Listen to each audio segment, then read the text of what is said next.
सो बेटा आज हम जो टॉपिक स्टार्ट करने वाले हैं that is differential equation. This is the chapter, कौन सा बनेगा आपका चैप्टर? ये 7 8 9, ninth chapter of your book NCERT. और इस चैप्टर की सबसे बड़ी खासियत क्या है कि ये इनडेफिनेट इंटीग्रेशन का यूज करता है। किसका यूज करेगा बेटा? आपके इनडेफिनेट इंटीग्रेशन का, जो अभी हमने सीरीज पूरी कंप्लीट की है अभी हमने, ठीक है। उसको अच्छे से करना बेटा, उसका भरपूर इस्तेमाल है इसके अंदर, ठीक है। क्वेश्चंस ऐसा नहीं है बहुत हाई लेवल के रहेंगे, बहुत बड़ा बड़ा सॉल्व करवाएगा। इंटीग्रेशन के जो क्वेश्चन है मतलब सटीक क्वेश्चंस, बिल्कुल एकदम ज्यादा नहीं। सब्स्टिट्यूशन मेथड का यूज करेगा इसके अंदर, आपके सब्स्टिट्यूशन के बाद ज्यादा से ज्यादा यूज कर सकते हैं कंप्लीटिंग द स्क्वायर मेथड का, ठीक है। ऐसे छोटे छोटे क्वेश्चंस आपके पेपर में आते हैं यहाँ पे, ठीक है।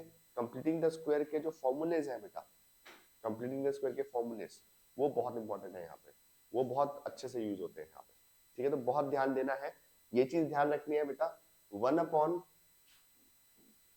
प्लस एक्स स्क्वायर का होल स्क्वायर और 1/1 प्लस एक्स स्क्वायर, इसमें फर्क होता है।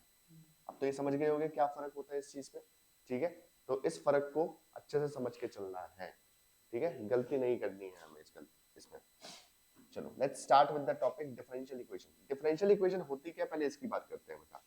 Differential equation is just nothing एक ऐसी इक्वेशन जिसके अंदर डेरिवेटिव्स होते हैं, जिसके अंदर क्या होते हैं? डेरिवेटिव्स। अब डेरिवेटिव्स अभी तक आपने कौन से किए? First order derivative, second order derivative.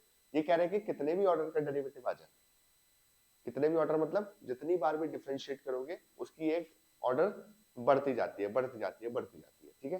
तो डिफरेंशियल इक्वेशन में कितने भी ऑर्डर्स के डेरिवेटिव्स हो सकते हैं, ठीक है। उससे हमें कोई इतना कोई फर्क नहीं पड़ेगा। लेकिन अगर इक्वेशन के अंदर, डिफरेंशियल इक्वेशन के अंदर क्या होता है? हमारे डेरिवेटिव्स होते हैं। डेरिवेटिव्स होते हैं, इंडिपेंडेंट वेरिएबल होता है और डिपेंडेंट वेरिएबल होता है। जो बुक हमने ली है बेटा, उस बुक को अगर हम खोलें, उसके अंदर डिफरेंशियल इक्वेशन की अच्छे से डेफिनेशन दे रखी है।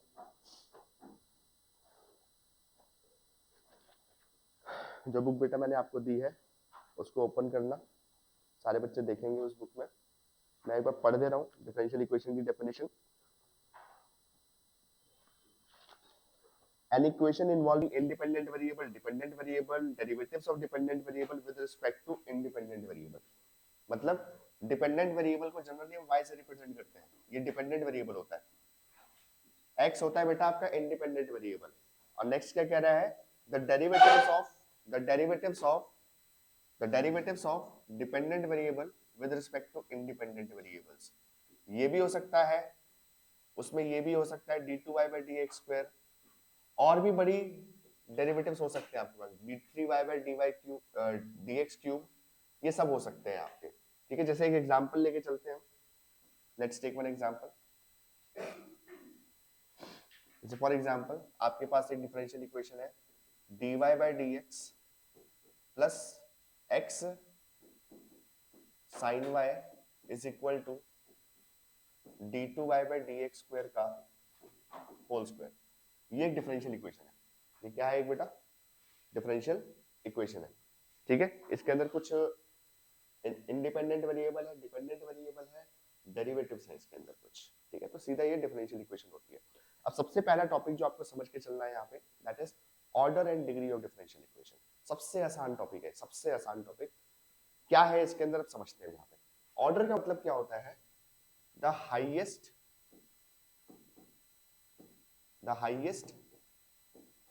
Derivative in the differential equation is called order of the differential equation. Order of the differential equation. The highest derivative in the differential equation is known as the order of the differential equation. मतलब जैसे हमारे पास एक differential equation है, सबसे highest derivative कौन सा present है इसके अंदर? सेकंड डेरिवेटिव प्रेजेंट है इसके अंदर, तो इसका ऑर्डर क्या आ जाएगा? 2। ऑर्डर इसका क्या बन गया? 2। इस डिफरेंशियल इक्वेशन का ऑर्डर क्या है बेटा? 2, ठीक है। डिग्री की बात करते हैं। द डिग्री की बात करते हैं। The power of highest derivative, the power of highest derivative in the differential equation is called degree of differential equation, is called degree of differential equation given that एक condition है बेटा इसके अंदर, given that the powers of all differentials are non-negative integers, are non-negative integers। ध्यान देना, आपकी जो highest derivative है, आपका जो हाईएस्ट डेरिवेटिव है उसकी जो पावर होगी वो आपकी डिग्री बन जाएगी डिफरेंशियल इक्वेशन की। क्या बन जाएगी बेटा? डिग्री बन जाएगी। लेकिन एक कंडीशन है कि जितने भी डिफरेंशियल्स प्रेजेंट हैं, जितने भी डेरिवेटिव्स प्रेजेंट हैं, उनकी पावर जो होनी चाहिए वो सिर्फ और सिर्फ नॉन नेगेटिव इंटीजर्स होनी, मतलब जीरोस 1 2 3 4 5 6 यही चलेगी बस आपकी।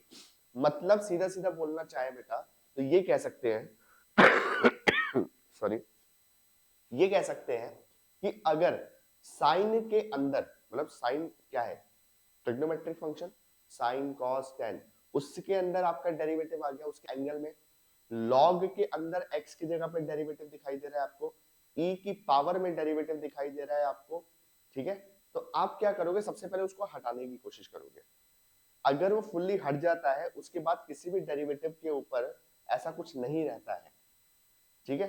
तो आप क्या बोल दोगे? उसका डिग्री आ जाएगा। लेकिन अगर किसी तरह अगर नहीं कर पा रहे आप उस चीज को, ठीक है, नहीं हटा पा रहे उस पार्ट को, तो उसको हम बोलेंगे degree of this differential equation is not defined. Degree of the differential equation क्या हो जाएगी बेटा? Not defined. बात समझ आ रही है? Let's take one example. जैसे आपके पास एक डिफरेंशियल इक्वेशन है dy by dx plus sin dy by dx is equal to let's say d3y upon dx cube का होल स्क्वायर। ये आपके पास डिफरेंशियल इक्वेशन है। चलो एक काम करता हूं, इसमें x भी लगा देता हूं। मुझे x और y से कोई दिक्कत नहीं है, मुझे x और y से कोई लेना देना नहीं है, ठीक है? मुझे सिर्फ और सिर्फ किसको देखना है? डिफरेंशियल्स को। किसको देखना है? डेरिवेटिव्स को। किसको देखना है बच्चे? डेरिवेटिव्स। डेरिवेटिव्स पे ध्यान दो। पहला डेरिवेटिव क्या दिखाई दे रहा है? dy by dx, ये भी dy by dx। सबसे हाईएस्ट डेरिवेटिव कौन सा है इसके अंदर? d3y by dx cube. Third, तो ऑर्डर को कोई फर्क नहीं पड़ता, जो सबसे बड़ा डेरिवेटिव है वही उसका ऑर्डर है। क्या हो जाएगा इसका ऑर्डर? 3। यहां तक बात समझ आ रही है? अब आते हैं हम किसके ऊपर? डिग्री पे। डिग्री क्या हो जाएगी? The power of the highest derivative. अब हाईएस्ट डेरिवेटिव की पावर क्या है? 2। लेकिन थमो, थोड़ा सा रुको। देखो आपके जितने भी डेरिवेटिव्स हैं, क्या सबकी पावर जो है नॉन नेगेटिव इंटीजर है कि नहीं? पहले वाले की यस 1 है। ये क्या देख रहे हो? साइन के अंदर आ गया, ये साइन के अंदर आ गया। अब मैं हटाने की कोशिश करूं तो साइन हट पाएगा? साइन हटता कैसे है? उधर ले जाके साइन इनवर्स करना पड़ेगा, साइन इनवर्स हो जाएगा। पहले इसको उधर लेके जाएंगे, फिर साइन को उधर लेके जाएंगे, साइन इनवर्स होगा, इस पे से तो हट जाएगा, फिर वो इस पे आके लग जाएगा। तो मैं इसको रिमूव नहीं कर पा रहा, दैट इज व्हाई इसकी डिग्री जो है बेटा, degree is not defined. Degree is, बात समझ आ रही है? हालांकि चेक तो हम इसको कर रहे हैं, देखना हमें इसको है, इसकी पावर 2 है। अगर ये चीज नहीं होती बेटा तो इसकी डिग्री 2 होती, इसकी डिग्री क्या होती? 2 होती। ये बात समझ पा रहे हो? तो डिग्री के लिए सारे डेरिवेटिव्स को चेक करना है। डिग्री के लिए हमें क्या करना है? सारे के सारे डेरिवेटिव्स को चेक करना है। बात समझ आ रही है? जल्दी रुक जाओ।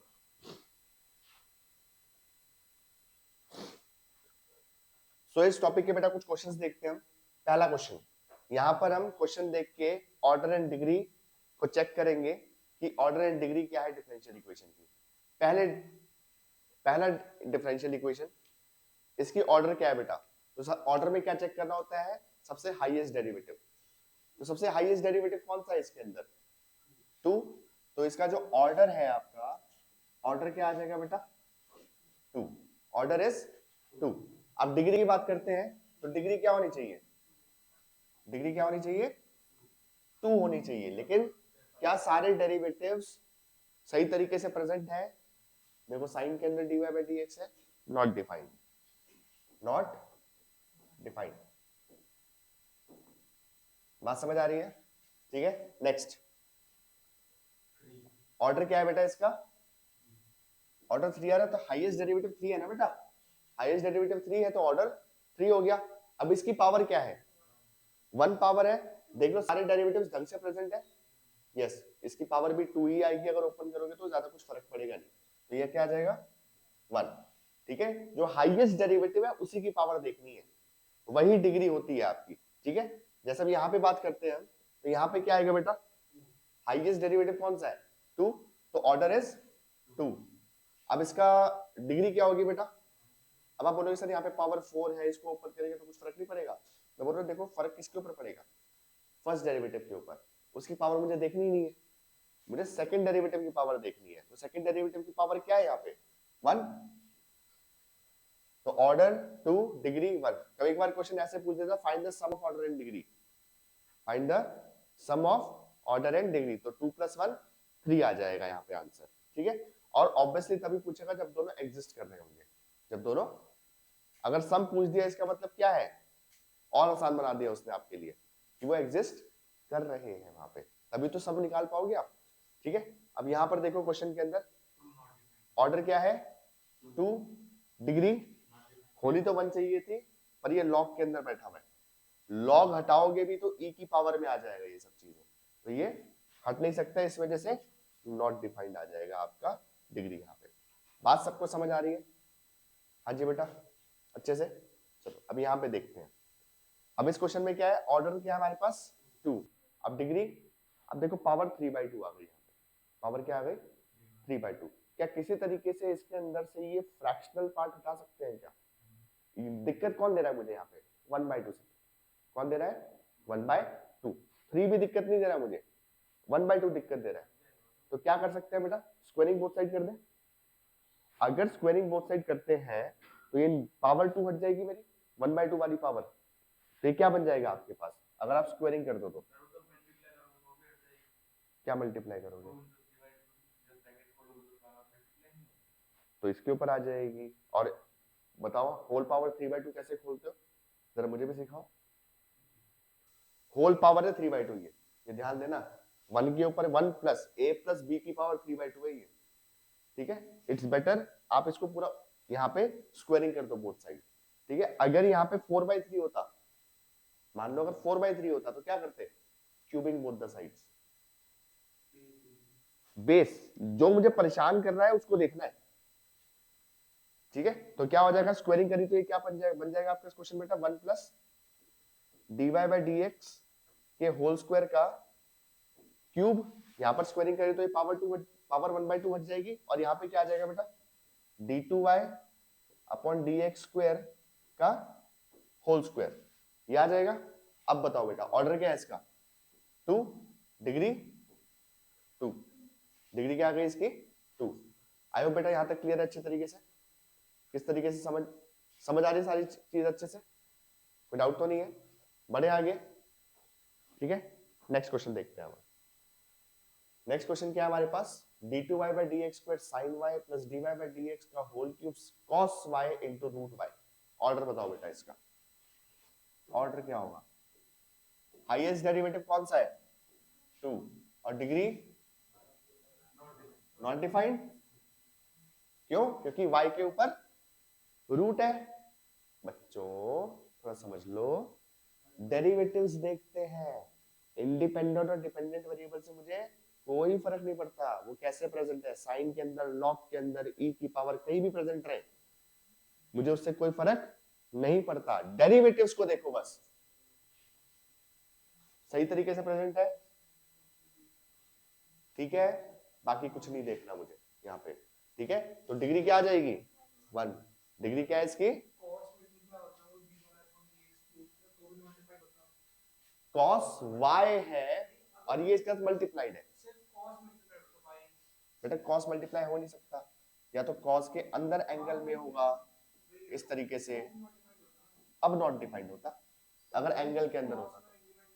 कॉस वाई तो आपका डिपेंडेंट वेरिएबल के साथ बन रहा है, कॉस वाई अलग से, डेरिवेटिव का तो कोई लेना देना ही नहीं है इससे, दैट इज व्हाई इससे हम कुछ नहीं कहेंगे।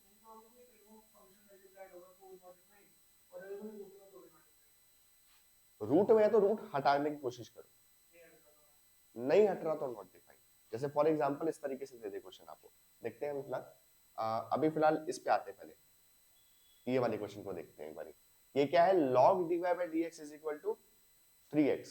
अब देखो ऑर्डर क्या है इसका, 1, ऑर्डर तो 1 है, डिग्री अब देखने में तो नॉट डिफाइंड लग रही है क्योंकि लॉग के अंदर है, लेकिन ध्यान दो जब लॉग को हटा सकते हो क्या आप, लॉग हटेगा तो ये ऐसे बन जाएगा बेटा, एंटी लॉग लेंगे तो ये e की पावर 3x आ जाएगा, एंटी लॉग लेना इसी को कहते हैं।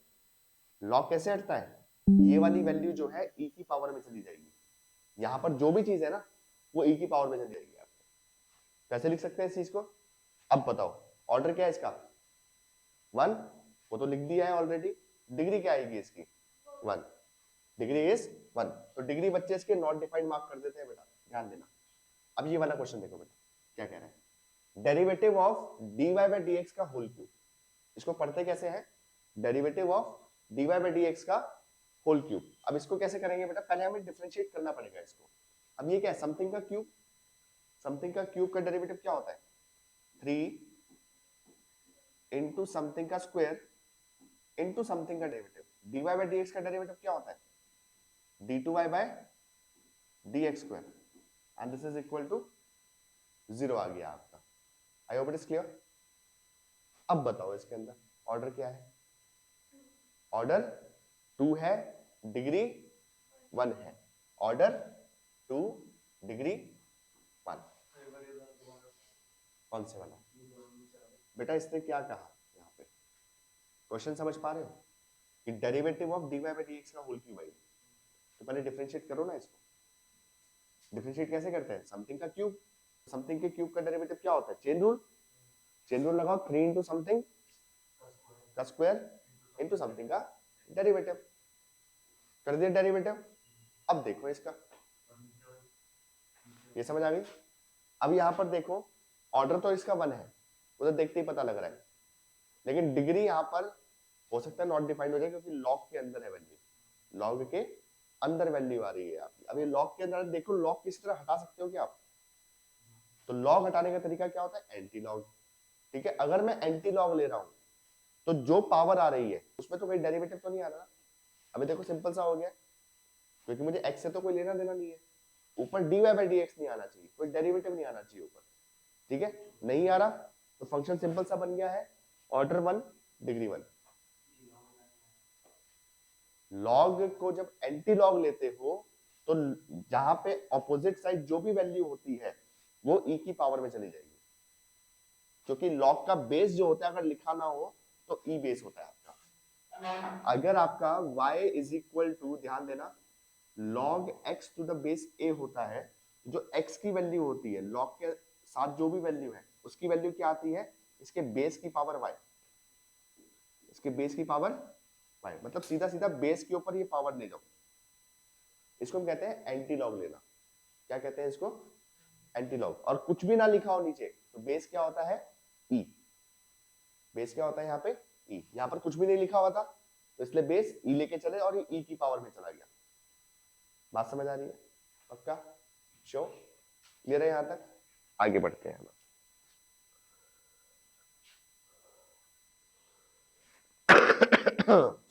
हाँ जी बेटा, अब हम बात करेंगे सॉल्यूशन ऑफ डिफरेंशियल इक्वेशन की। किसकी बात करेंगे, सॉल्यूशन, मतलब अब जो डिफरेंशियल इक्वेशन दे रखा होगा उसका आपको सॉल्यूशन देना है।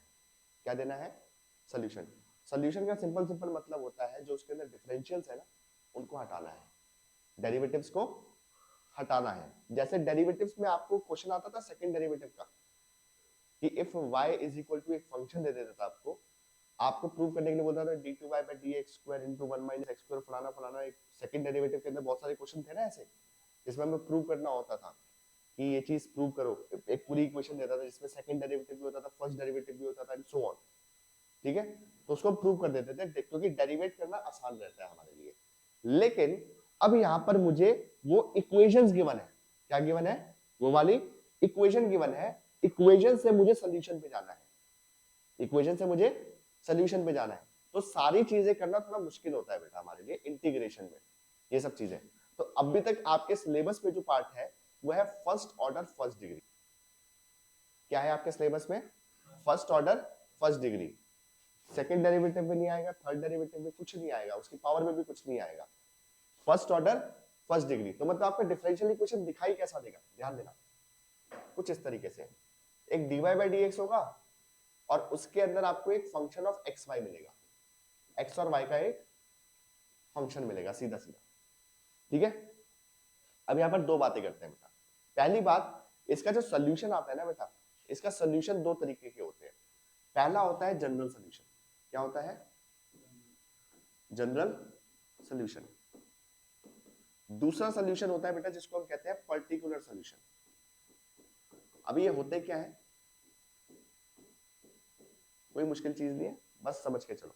जनरल सोल्यूशन का मतलब क्या होता है, जब आप इंटीग्रेट करते हो, जब आप इंटीग्रेट करते हो तो एक आपका सोल्यूशन आएगा, ठीक है, जिसमें एक कांस्टेंट एडेड होगा और उस कांस्टेंट की वैल्यू तो आपको पता नहीं होगी, प्लस सी होगा आपका वो, ठीक है। जब तक वो प्लस सी है आपका, उसको हम जनरल सोल्यूशन कहते हैं। उसको क्या कहते हैं? General solution. ये बात समझ पा रहे हो, जनरल सोल्यूशन का मतलब। और एक बात ध्यान देना, जितनी डिग्री होगी डिफरेंशियल इक्वेशन की, सॉरी ऑर्डर, जितना ऑर्डर होगा डिफरेंशियल इक्वेशन का, क्या होगा? Order of differential equation is equal to number of arbitrary constants, number of arbitrary constants.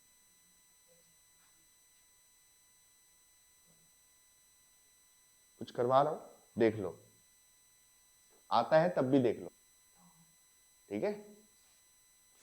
ध्यान देना, कभी भी आपको ऐसा बोल रहा है कि the number of arbitrary constant in the general solution of a differential equation of order 3, of order 3 कितने होंगे? ये 1 मार्कर क्वेश्चन आ सकता है आपका, ठीक है। तो जितना ऑर्डर होगा डिफरेंशियल इक्वेशन का, उतने ही नंबर ऑफ आर्बिट्ररी कांस्टेंट्स होते हैं डिफरेंशियल इक्वेशन में। ये बात समझ पा रहे हो? कौन से? जनरल सॉल्यूशन में। किसकी बात कर रहा हूं बेटा मैं, ध्यान देना, जनरल सॉल्यूशन। जनरल सॉल्यूशन में जो ऑर्डर होगा डिफरेंशियल इक्वेशन का, उतने ही नंबर ऑफ आर्बिट्ररी कांस्टेंट्स होते हैं। Got it? दूसरी चीज, पर्टिकुलर सॉल्यूशन का मतलब क्या होता है? जिसमें कोई भी आर्बिट्ररी कांस्टेंट नहीं होता, जिसमें कोई भी आर्बिट्ररी कांस्टेंट नहीं होता आपका। तो ध्यान देना, नंबर ऑफ आर्बिट्ररी कांस्टेंट्स जो होते हैं पर्टिकुलर सॉल्यूशन में, चाहे डिग्री, ऑर्डर डिग्री कुछ भी हो, क्या आएगा? 0। तो ऐसे क्वेश्चन पूछेगा आपसे, the number of arbitrary constant in the particular solution of a differential equation of order 100, 0। अगर पर्टिकुलर सॉल्यूशन वर्ड यूज कर दिया तो 0, number of arbitrary constants. Number of arbitrary constants 0 होते हैं पर्टिकुलर सॉल्यूशन में, ऑर्डर कुछ भी हो, irrespective of the order of the differential equation. हाँ, सॉल्व करवाने के लिए वो फर्स्ट ऑर्डर फर्स्ट डिग्री देगा आपको, सॉल्व करने के लिए फर्स्ट ऑर्डर फर्स्ट डिग्री की बात करेंगे, ठीक है। अब 1 मार्कर क्वेश्चन दे रहा है तो ऑर्डर तो कुछ भी डाल देगा वो, ठीक है। बस आपको ये चेक करना है कि जनरल और पर्टिकुलर के बीच में डिफरेंस पता है कि नहीं आपको। तो जनरल सॉल्यूशन के अंदर कितने आर्बिट्ररी कांस्टेंट्स होते हैं? जितना ऑर्डर होगा उसका डिफरेंशियल इक्वेशन का। लेकिन पर्टिकुलर सॉल्यूशन अगर पूछ दिया तो पर्टिकुलर सॉल्यूशन में 0 आर्बिट्ररी कांस्टेंट्स होते हैं irrespective of the order of the differential equation. बात समझ आ गई? अब बात करते हैं इस डिफरेंशियल इक्वेशन की, first order first degree differential equation. इसकी बात कर रहे हैं हम बेटा। जनरल में आर्बिट्ररी कांस्टेंट्स होंगे, कुछ डिफाइन नहीं करना, अभी करेंगे, वो जनरल सॉल्यूशन में लिखा है। अगर क्वेश्चन 1 मार्कर देगा आपको तो बताएगा जनरल सॉल्यूशन की बात कर रहा है, पर्टिकुलर सॉल्यूशन की बात कर रहा है, यही तो पहचानना है, ठीक है। क्वेश्चन में जनरल सॉल्यूशन के बारे में पूछ रहा है या पर्टिकुलर सॉल्यूशन के आर्बिट्ररी कांस्टेंट्स पूछ रहा है, ठीक है। अभी क्वेश्चन करोगे समझ जाओगे जनरल सॉल्यूशन क्या है, पर्टिकुलर सॉल्यूशन क्या है। अब ध्यान दो, ये जो आपके पास डिफरेंशियल इक्वेशन गिवन है, यहाँ पे फंक्शन ऑफ एक्स और वाई होगा, एक्स और वाई के फंक्शंस होंगे, मिक्स होंगे एक दूसरे में, ठीक है।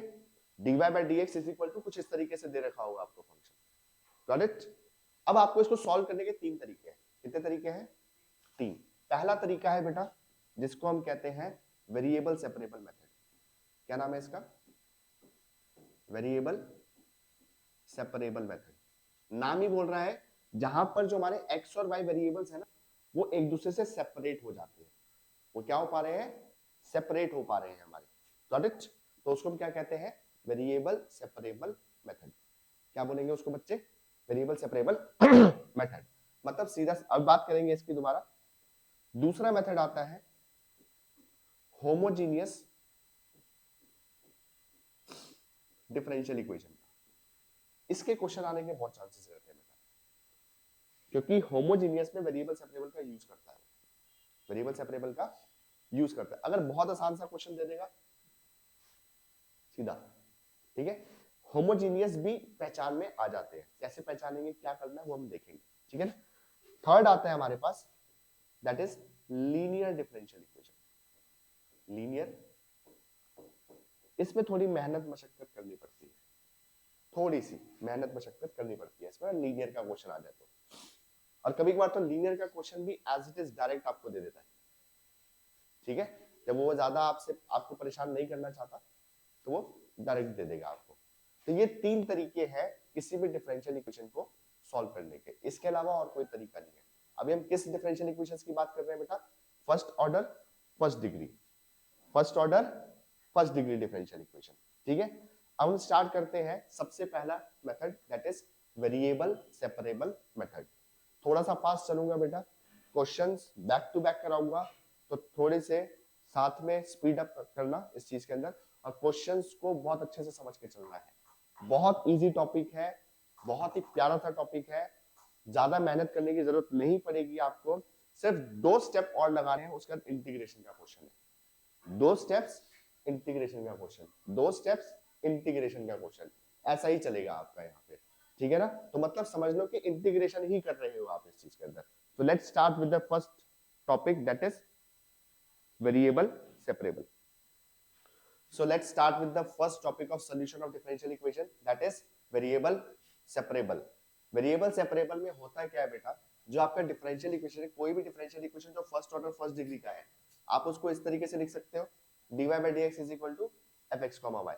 अगर आपका ये जो फंक्शन ऑफ x और y है बेटा, अगर आप उसको इस तरीके से सेपरेट कर पा रहे हो, फंक्शन ऑफ x एक साइड हो जाए, फंक्शन ऑफ y एक साइड हो जाए। एक बात ध्यान देना, फंक्शन ऑफ x में x के साथ कांस्टेंट्स भी आ सकते हैं, और फंक्शन ऑफ y में y के साथ कांस्टेंट्स भी आ सकते हैं। बस एक बात ध्यान देना, फंक्शन ऑफ x में y नहीं आ सकता, फंक्शन ऑफ y में x नहीं आ सकता।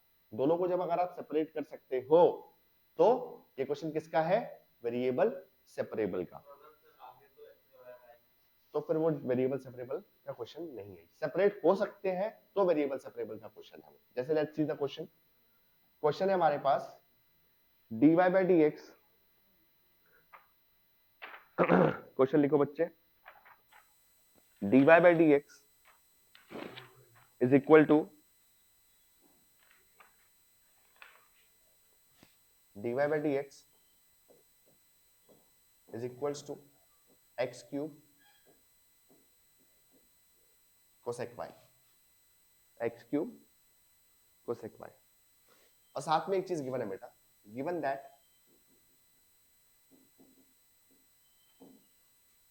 That y0 equals to 0।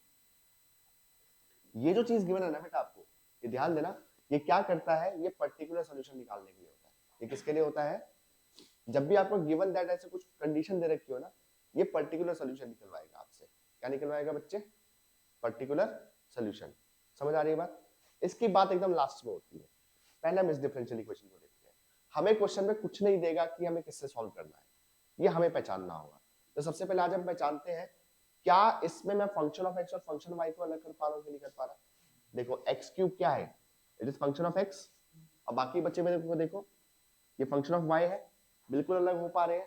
तो it's a question for variable separable. अब करना क्या है इसमें जो फंक्शन ऑफ y है ना उसको dy के साथ ले लो, फंक्शन ऑफ y को कहाँ ले जाना है, dy के साथ, और जो फंक्शन ऑफ x है उसके साथ dx ले आओ, ठीक है। तो क्या इस क्वेश्चन को मैं ऐसे लिख सकता हूँ, ध्यान देना बेटा, बिल्कुल बेटा, dy upon cosec y is equal to, एक बात ध्यान देना, कुछ बच्चे बहुत ही दिमाग वाले होते हैं, इसको ऐसे लिखते हैं cosec y upon dy। Sir आपने dy को कोसेक y के साथ तो रखना है ना, तो dy को नीचे ले जाओ, ठीक है, और x क्यूब को dx के साथ नीचे ले जाओ। dy और dx हमेशा न्यूमरेटर में होंगे, dy और dx कहाँ होंगे बेटा, जब इंटीग्रेट करते हो तो dx और dx कहाँ पे प्रेजेंट होता है, फंक्शन के साथ हमेशा मल्टीप्लीकेशन में ऊपर। इसका मतलब होता है विद रिस्पेक्ट टू x, इसका मतलब होता है विद रिस्पेक्ट टू y, ये हमेशा न्यूमरेटर में होंगे, इस बात को ध्यान देना, ठीक है। चलो ध्यान दो बेटा, अब इसको मैं कुछ और लिख सकता हूँ बेटा, ये 1 अपॉन कोसेक y है, 1 अपॉन कोसेक y को साइन y लिखा जा सकता है, सीधा साइन y लिख दूं इसको मैं, रुक जा, इतनी जल्दबाजी नहीं, जब तेरे से पूछूंगा तब देखता हूँ ना, ठीक है। इसको ऐसे लिख सकते हैं, अब इंटीग्रेशन का साइन लगा दो बोथ द साइड्स। क्या कहा था बेटा, 2 स्टेप फिर इंटीग्रेशन, साइन y का इंटीग्रेशन, साइन y का integration is minus cos y, minus cos y is equal to X cube का इंटीग्रेशन प्लस एक बार सी लगाओगे, बस दोनों का एक बार सी लग जाएगा। दिस इज योर सोल्यूशन, ये होता है आपका बेटा जनरल सोल्यूशन। ये क्या होता है आपके पास, अब समझ आया जनरल सोल्यूशन का मतलब, ये होता है आपका जनरल सोल्यूशन। अब आपको पर्टिकुलर सोल्यूशन निकालना है, क्यों, क्योंकि ऑलरेडी क्वेश्चन में एक चीज दे रखी है आपको, y0 इज इक्वल टू 0, तो आपको y0 का मतलब क्या होता है, ये जो वैल्यू होती है ये x की वैल्यू होती है, ये वैल्यू किसकी होती है, x की, और जो आउटपुट वैल्यू होती है ये y की होती है। इनपुट वैल्यू x की होती है, आउटपुट वैल्यू y की होती है, तो x की वैल्यू 0 और y की वैल्यू 0 पुट करो। अब फॉर y0 इक्वल्स टू 0, यहाँ पे क्या आ जाएगा बेटा, minus cos 0 is equal to 0 की power 4 upon 4 plus C, that is -1, ये तो 0 हो गया, c की वैल्यू -1 आ गई बेटा। अब ये उठा के दोबारा पर्टिकुलर सॉल्यूशन के लिए जनरल सॉल्यूशन में पुट कर दो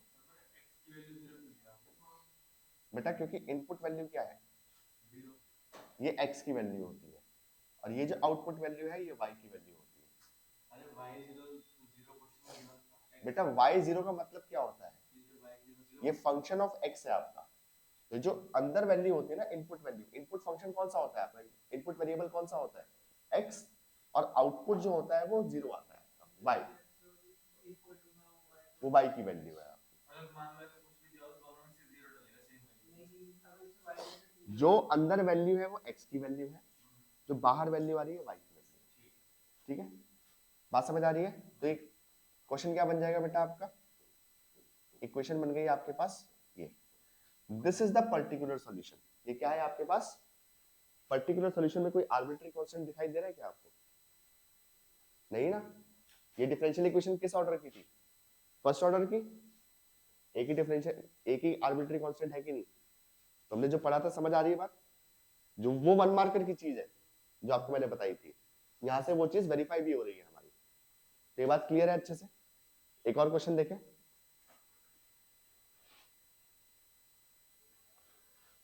तो बेटा कुछ क्वेश्चंस देखते हैं हम, और ये किस तरीके से होंगे इसको भी देखते हैं।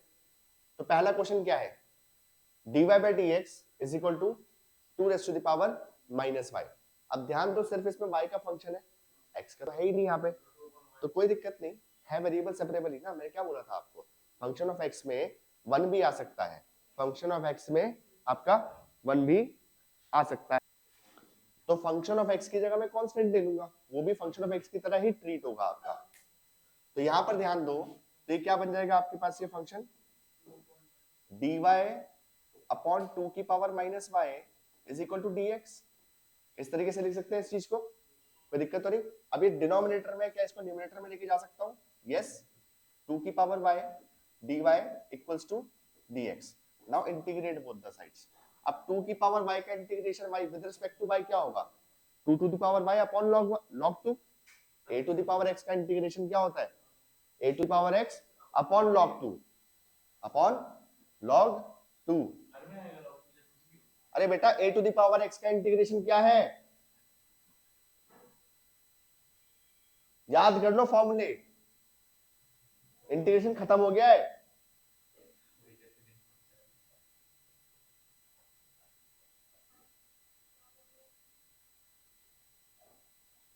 ये हंसी बेटा पेपर में खत्म हो जाएगी जब फॉर्म सामने क्वेश्चन होगा, फॉर्मूला याद नहीं होगा। तुम्हें सब कुछ परोस के दे दिया लेकिन फिर भी नहीं खाना तुम्हें, कोई खिलाने के लिए चाहिए तुम्हें।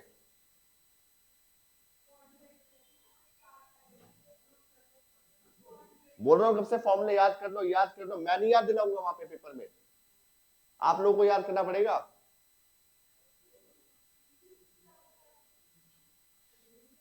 तो इंटीग्रेशन क्या है इसका, 2 to the power y upon log 2, this is equal to 1 का इंटीग्रेशन क्या होगा with respect to x, x प्लस c, क्वेश्चन फिनिश। ठीक है, स्टैंडर्ड इंटीग्रेशंस बहुत धड़ल्ले से यूज होगी इसके अंदर आपकी। a to the power x का डेरिवेटिव होता है a to the power x into log a, और a to the power x का इंटीग्रेशन होता है a to the power x upon log a। ठीक है, और यहां पर a क्या है 2, ठीक है ना, तो ध्यान देना है। नेक्स्ट क्वेश्चन पे आते हैं। अब नेक्स्ट क्वेश्चन देखो, फंक्शन ऑफ y अलग है, फंक्शन ऑफ x अलग है, यहाँ पे समझ आ रही है बात, हो जाएगा अलग। क्वेश्चन क्या बनेगा आपका, dy अपॉन e की power minus 2y is equal to X cube into dx। ठीक है, अब e की पावर 2y ऊपर चला जाएगा, नेगेटिव पावर हट जाएगी और ये आ जाएगा एक्स क्यूब dx। अब इंटीग्रेट किया तो क्या आ जाएगा, e की पावर 2y का इंटीग्रेशन इज e की power 2y upon 2 is equal to x की power 4 upon 4 plus c, this is your answer. कहीं भी लगा सकते हैं, दोनों में से एक जगह लगाना है, ये ध्यान देना। यहां तक बात समझ आ रही है बेटा, सीधा नेक्स्ट क्वेश्चन। अब यहाँ पे क्या है, एक्सपोनेंशियल की पावर 3x प्लस 2y है। बेटा यहाँ वहां पे दे रखी थी,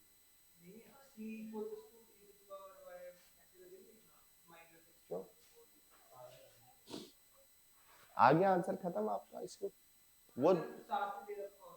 वो दे रखा होता तो मैं सीधा सीधा वैल्यू पुट करता, सी की वैल्यू आ जाती, कुछ चेंज क्यों करना उस चीज के लिए।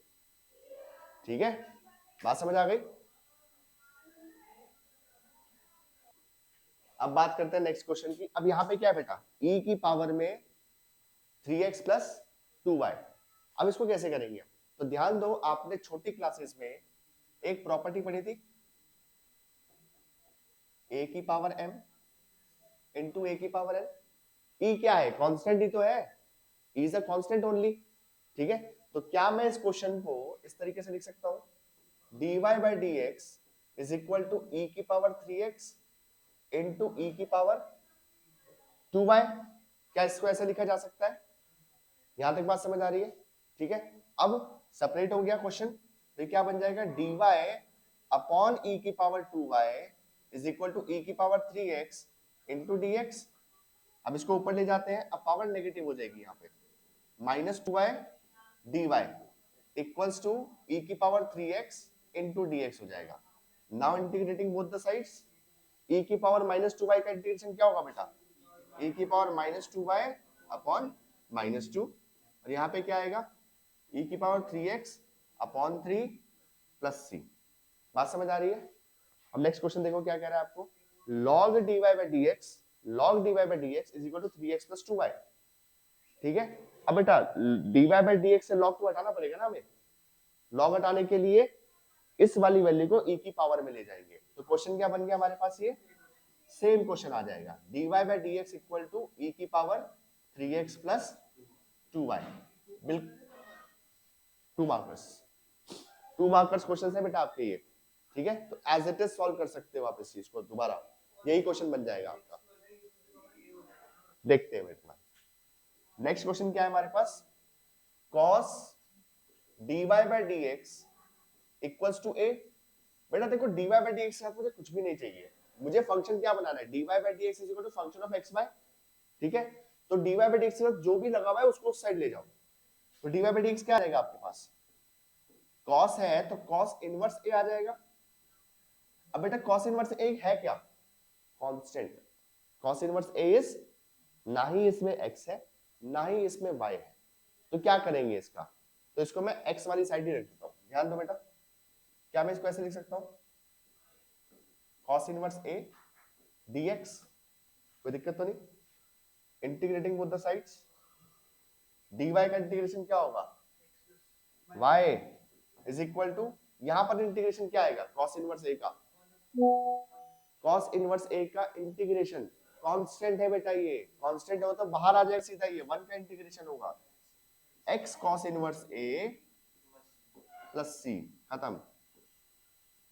तो इस तरीके से ये इंटीग्रेशन होनी है। और क्वेश्चन देखते हैं बेटा आगे।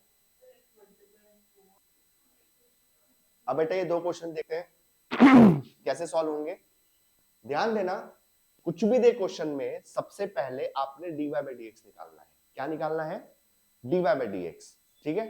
dy by dx निकाल के फिर कुछ जज करना है कि क्या चीज होगी उसके अंदर। Let's take out dy by dx first.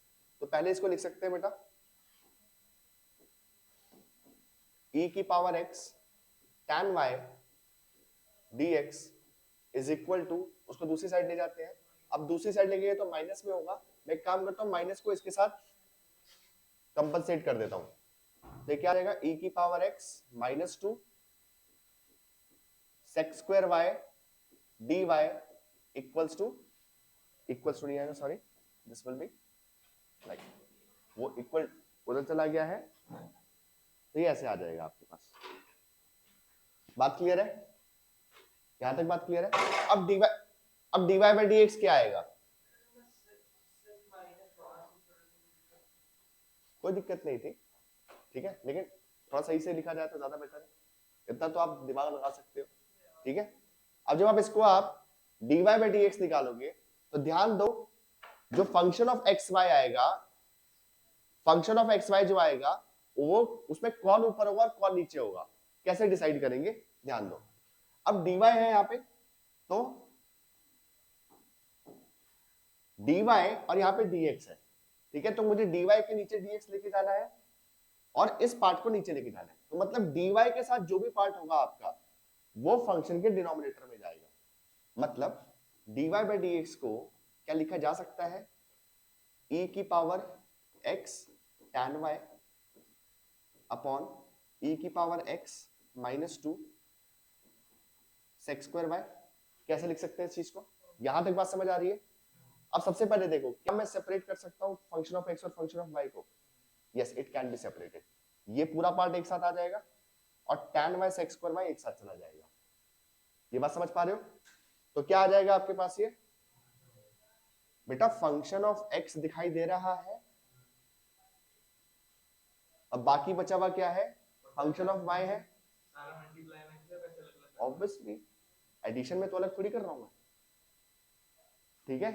Subtraction में था उसको मैं फंक्शन ऑफ x के साथ लेके गया हूं मैं, क्योंकि उसको मैं सेपरेट नहीं कर सकता। बात समझ आ रही है। तो अब क्या करेंगे, फंक्शन ऑफ y जितना भी बचा उसको dy की साइड ले जाओ।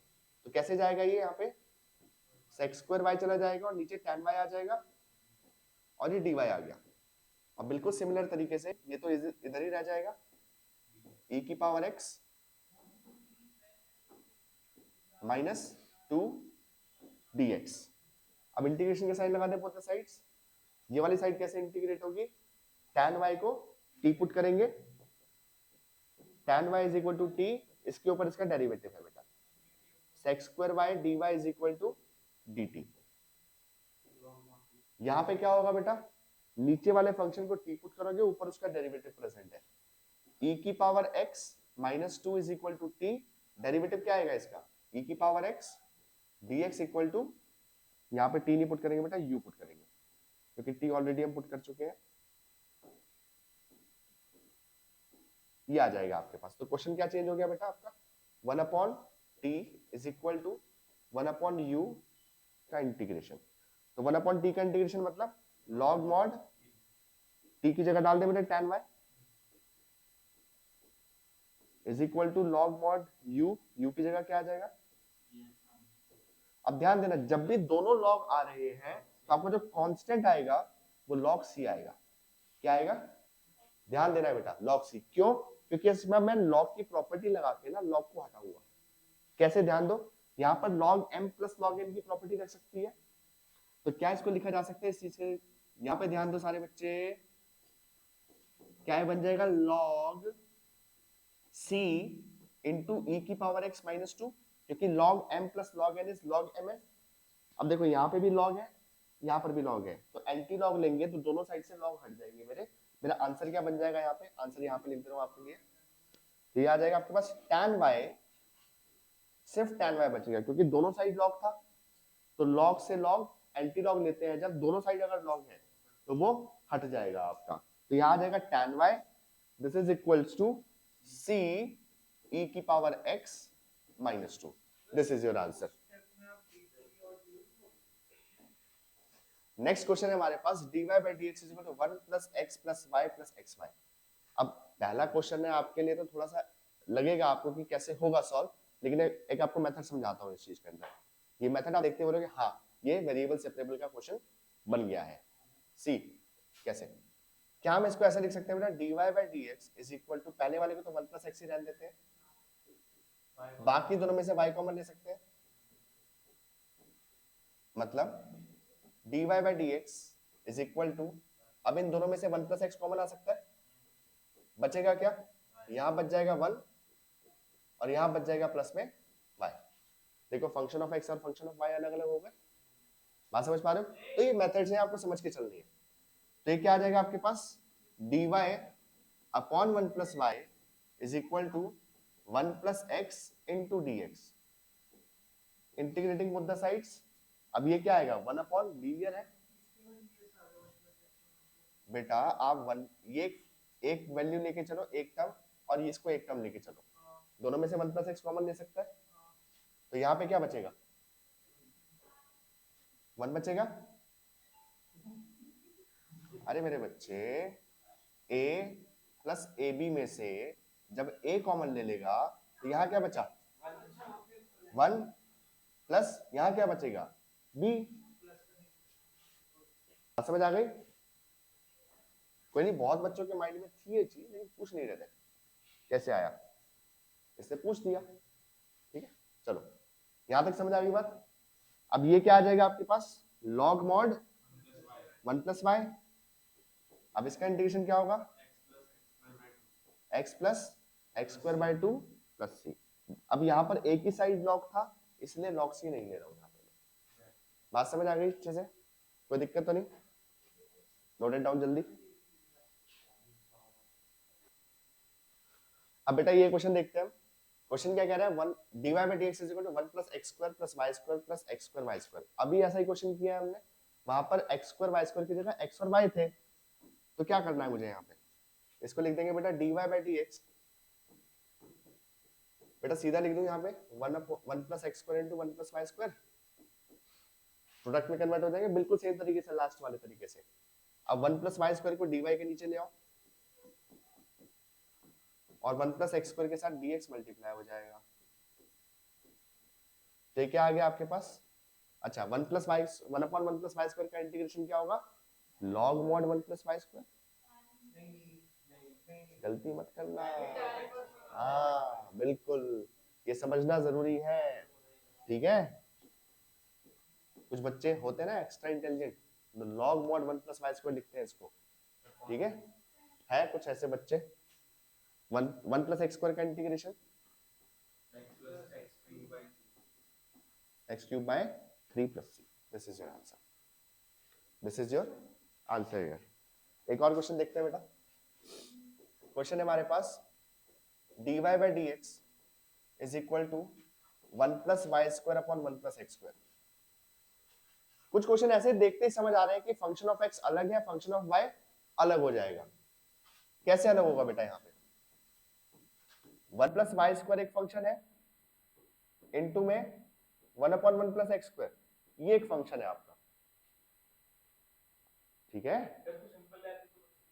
कैसे, तो मैं बता तो रहा हूँ बेटा, फंक्शन ऑफ y अलग है, फंक्शन ऑफ एक्स अलग है, अब सेपरेट कर दो, dy अपॉन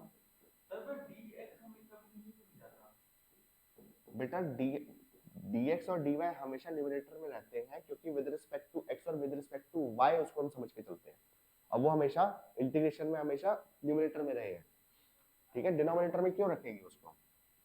अब इसका इंटीग्रेशन क्या आ जाएगा, tan inverse y is equal to tan inverse x। कुछ बहुत ही अति समझदार बच्चे यहाँ पर tan इनवर्स c लिख देते हैं, ठीक है, वो सिर्फ लॉग के साथ होता है, गॉट इट, इसमें c आएगा क्योंकि tan इनवर्स की कोई प्रॉपर्टी नहीं है, ठीक है, वो सिर्फ लॉग की प्रॉपर्टी लगाने के लिए हम साइड करते हैं उसको। यहाँ तक बात समझ पा रहे हो बेटा? So this is how we do the questions for completing, sorry, this variable separable method. Variable separable अच्छे से समझ आ रहा है बेटा सबको? ठीक है, एक और क्वेश्चन देख लेते हैं। क्वेश्चन है हमारे पास, लेट्स से थोड़ा सा एक अच्छा क्वेश्चन मेरी नजर में आ गया, इसलिए मैं लिख रहा हूँ। क्वेश्चन है x into x square minus one dy by D x is equal to one. Question क्या है, x into x square minus one dy by D x is equal to one. dy by D x क्या आएगा?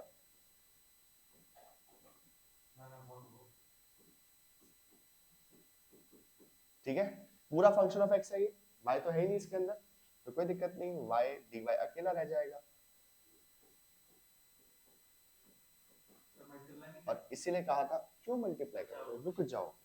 और अभी एक बच्चे ने मेरे से क्वेश्चन पूछा था ऐसा, अभी यहाँ पर ये कुछ पार्शियल फ्रैक्शन की स्पेशल फॉर्म दिखाई दे रही है आपको? पार्शियल फ्रैक्शन की special form, multiply divide by x, multiply divide by x, एक पावर कम से मल्टीप्लाई डिवाइड करते हैं हम, ठीक है। तो मल्टीप्लाई डिवाइड किया, पहले इंटीग्रेशन का साइन लगा देते हैं, यहाँ पे मल्टीप्लाई डिवाइड किया x का, dy को सीधा y लिख दे बेटा, यहाँ पे मल्टीप्लाई डिवाइड बाय x किया तो ये आ जाएगा x upon x square into x square minus one. अब ये क्वेश्चन आपका पार्शियल फ्रैक्शन से सॉल्व होगा।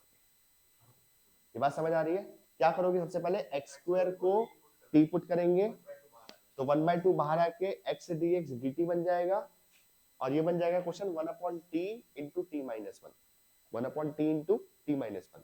फिर बाहर ले जाके पार्शियल फ्रैक्शन से सॉल्व करोगे। 3 मार्कर क्वेश्चन है आपका, ये 3 मार्कर क्वेश्चन है। सबसे पहले क्या करोगे आप, एक्स स्क्वायर को इक्वल टू टी पुट किया, 2x dx is equal to dt आ गया आपके पास, x dx is equal to dt upon 2 हो जाएगा। क्वेश्चन आ जाएगा y is equal to 1/2 t times t minus one dt। अब इसमें पार्शियल फ्रैक्शन लगा दोगे,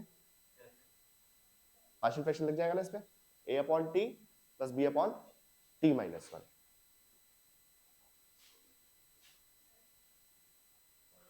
अब इस क्वेश्चन को देखते हैं बेटा, क्वेश्चन क्या कह रहा है हमारे पास, किस तरीके का कुछ क्वेश्चन दे रखा है, dx dy by dx निकालते हैं सबसे पहले इसके अंदर हम। तो dy by dx निकालने के लिए सबसे पहले हम लिखेंगे इसको इस तरीके से, y वाले पार्ट को dy वाले पार्ट को उस साइड ले जाते हैं, इस तरीके से लिखा जा सकता है। तो dy by dx क्या आएगा, आपको बता दिया है बेटा, dy के साथ जो भी टर्म है वो डिनोमिनेटर में जाएगी dx की टर्म के साथ। मतलब ये क्वेश्चन बनेगा कुछ इस तरीके से,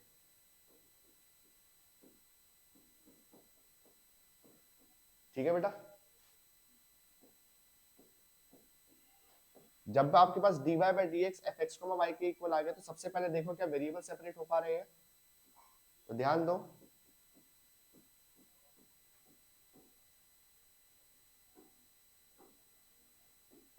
लिखा जा सकता है इस चीज को ऐसे, तो फंक्शन ऑफ y पूरा आ गया, ये फंक्शन ऑफ x है, y की साइड ले जाओ इसको, y upon 1 plus Y square d y is equal to x upon 1 plus x square d x, integrating both the sides. Now क्या करेंगे, 1 प्लस वाई स्क्वायर को t पुट करेंगे, ऊपर उसका डेरिवेटिव है, 1 प्लस एक्स स्क्वायर को u put करेंगे, ऊपर इसका डेरिवेटिव है, तो दोनों को t और u पुट कर दो, तो 1 plus Y square is equal to t, 2y dy is equal to dt, y dy is equal to dt by 2। बिल्कुल सेम तरीके से 1 प्लस एक्स स्क्वायर को u पुट कर देते हैं, 2x से dx equals to du, x से dx is equal to du upon 2 आ जाएगा आपका। क्वेश्चन में चेंज क्या आएगा यहाँ पे, ये बन जाएगा 1 अपॉन टी dt, 1/2 बाहर आ जाएगा आपका। क्वेश्चन पे बेटा एक बार ध्यान देंगे बच्चे सारे, this will be equal to 1/2 बाहर, this is 1 upon u du, ठीक है। इंटीग्रेट करते हैं 1 अपॉन 2, अब देखो 1 अपॉन 2 से 1 अपॉन 2 यहीं पे कैंसिल आउट कर दूं, ज्यादा बेटर है हमारे लिए, क्योंकि 1 अपॉन 2 लॉग लगाने में दिक्कत करेगा हमें, ठीक है, वो लॉग लगाने में दिक्कत करेगा, इसलिए हमने उसको पहले ही हटा दिया यहाँ से। ये क्या आएगा, log mod t is equal to log mod u plus log c। अब चाहो तो लॉग की प्रॉपर्टी यहीं पे लगा के u और t की वैल्यू बाद में पुट कर दो, या फिर यहीं पे कर दो, कोई दिक्कत नहीं, दोनों आंसर सही है। जैसे मैं यहाँ पे पहले प्रॉपर्टी लगा देता हूँ, तो ये क्या आ जाएगा, log uc, तो t क्या आ गया आपके पास, u इंटू सी। अब t की वैल्यू क्या है बेटा, 1 plus Y square is equal to 1 plus x square into C. यहां तक बात समझ आ रही है बेटा। अब वैल्यू पुट करेंगे यहाँ पे, पर्टिकुलर सोल्यूशन का क्वेश्चन है आपका ये। अब क्या पुट करना है, y की वैल्यू 1, x की वैल्यू 0, तो y की वैल्यू 1 पुट करेंगे तो क्या आ जाएगा, 1 plus 1 is equal to 1 plus 0 plus c, 1 plus 1 is equal to 1 plus 0 into c, sorry, my mistake बेटा, sorry, my mistake। ये आ जाएगा 1 plus 0 into c, so this will become 2 is equal to c, c की value 2 आ गई। अब c की value 2 कहाँ put करेंगे, यहाँ पे, तो क्वेश्चन क्या आ जाएगा, 1 plus y square is equal to 2 times 1 plus x square। Particular solution, particular solution में कोई भी आर्बिट्ररी कांस्टेंट नहीं रहता है, नहीं रहता है, दिमाग में रख लो अच्छे से।